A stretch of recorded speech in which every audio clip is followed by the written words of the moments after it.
Alright, here we go on part 3. Time to start replacing all the bad wires. And hopefully have a running truck again.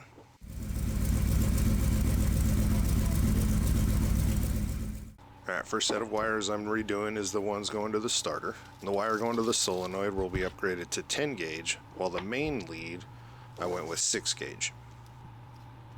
All new wires I'm putting in will also get solid copper ends.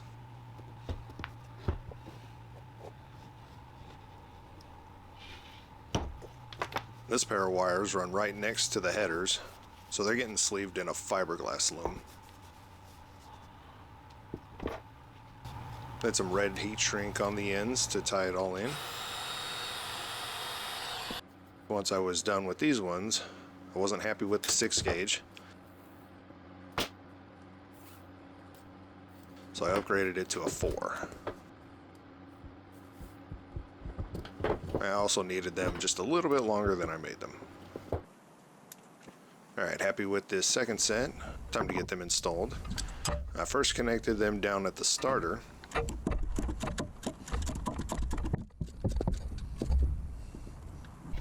After that, I routed them up and I cut them to length and added those copper ends on.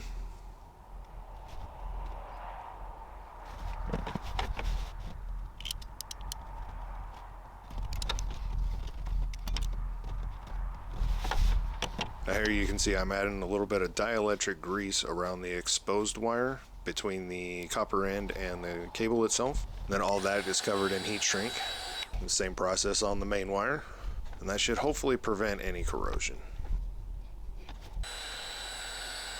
Then more heat shrink on the loom to keep everything nice and tidy.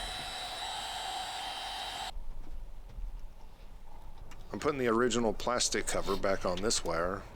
This wire goes to the neutral safety switch, and the main wire, I put the wrong end on.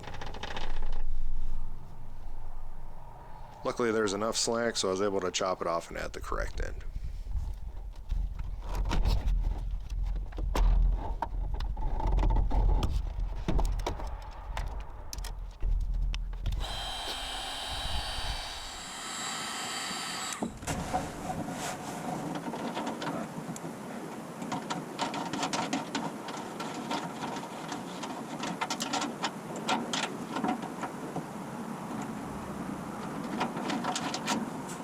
Next to replace is this fully corroded ground strap, which goes from the block to the frame. I took a small wire brush and I brushed all the surfaces that the strap and bolts will touch, hopefully to ensure the least resistance.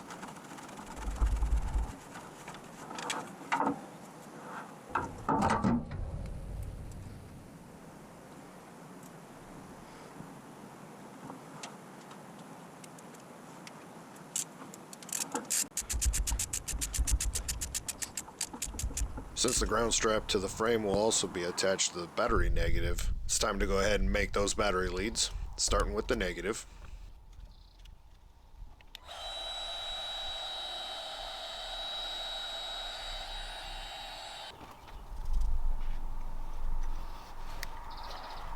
Alright, you may be wondering why this positive cable here is black. That's because I'm still trying to push forward.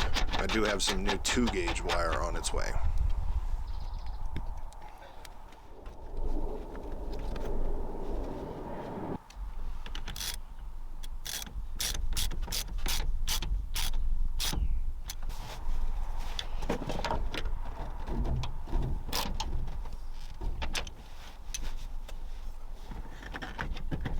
Here's a shot of it all completed, and it shows the ground strap to the frame, and then this bolt also contains the ground going up to the battery.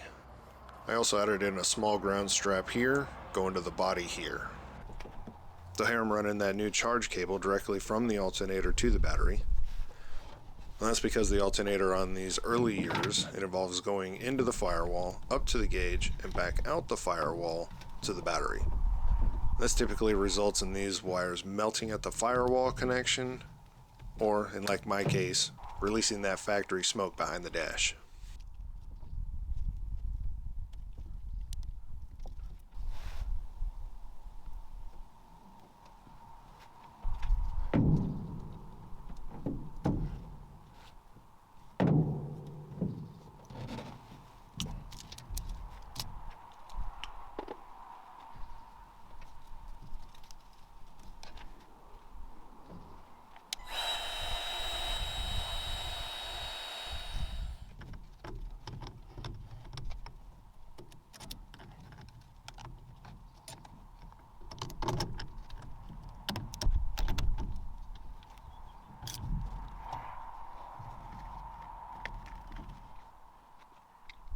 Alright, I'm not sure if I didn't film it or the camera just overheated and I lost the footage, but I did rebuild the distributor. It received a fresh coat of new cast enamel paint, along with some new pickups, cap and rotor, and an O-ring.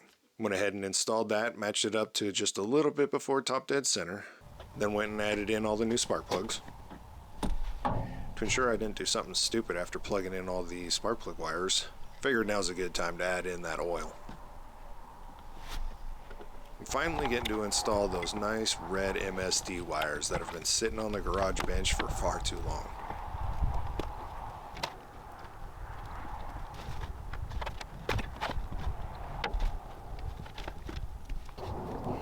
These little white things are numbered tags, just a small thing to help make sure your firing order is correct at the distributor.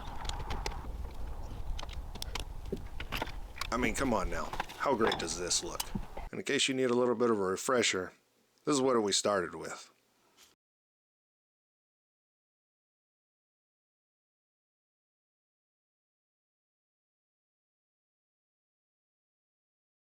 Moment of truth. Will it start up with the first try?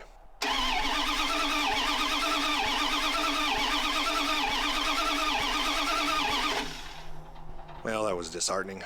I mean, it didn't even kick at all. I'm assuming still trying to charge the fuel lines. Cranked it over a few more times, and once they were charged, I noticed this leak. So I tightened that coupling down a little bit, and I went over the carb, making sure the bowls were all full, and the floats weren't sticking or anything like that.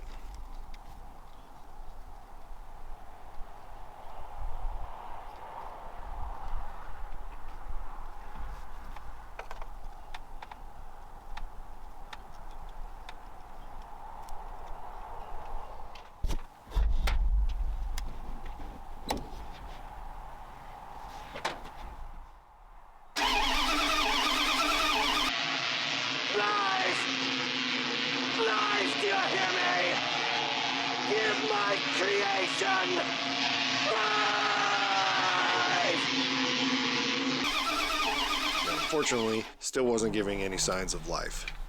At this point, I'm beginning to think it's a spark issue. After a few days of poking around, I finally realized my error. The new coil needs 12 volts. I'd never bypassed the resistor, which lowers it to 8 volts, which the stock coil needs. I fixed that by moving the coil positive from the resistor output over to the resistor input. Alright, so after getting that fixed, nice generous helping of starter fluid.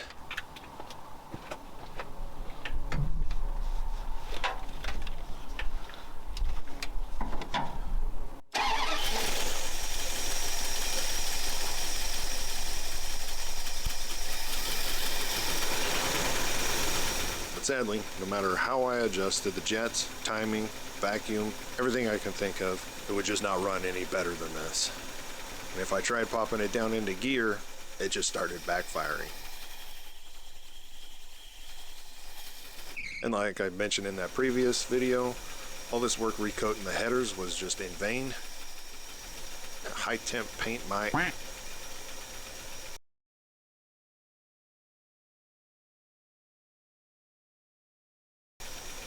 So I'm assuming the issue now is the Holly.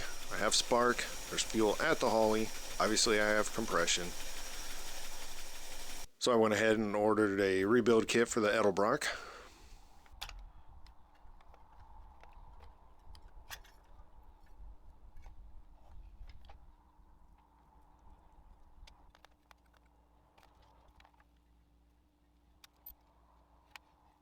Man, if you've ever rebuilt an Edelbrock or rebuilt a Holly, the difference is night and day. I have no idea why the Hollies are so complicated.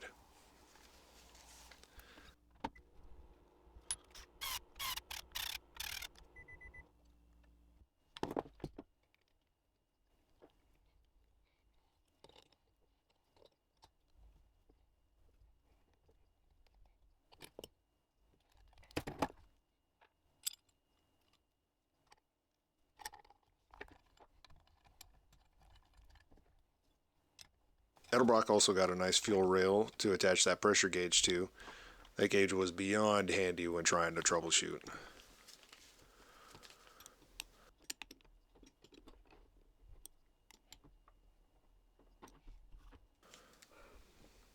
Alright, got that carb installed, all plumbed in.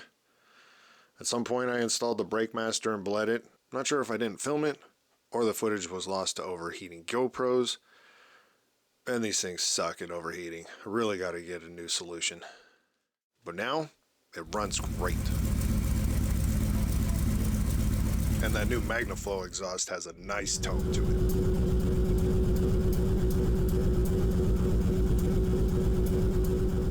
Alright, time for a little test drive. And she really was running much better. However, this project did start because of that charging issue, and sadly, it appears it's still an issue. Alright, back to that list. So a new charge cable is added, and it does appear a new alternator is needed.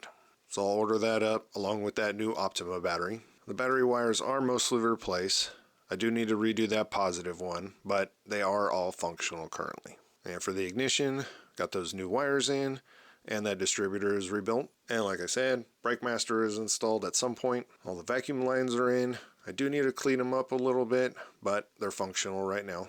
It's probably about time to open up that dash cluster also, see where all that smoke came from.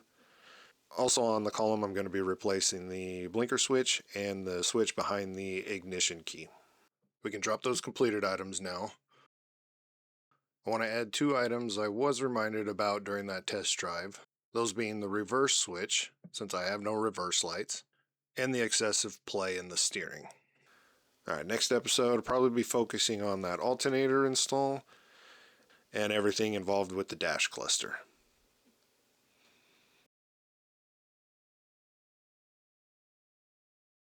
So that's it for now, and as always, thanks for watching.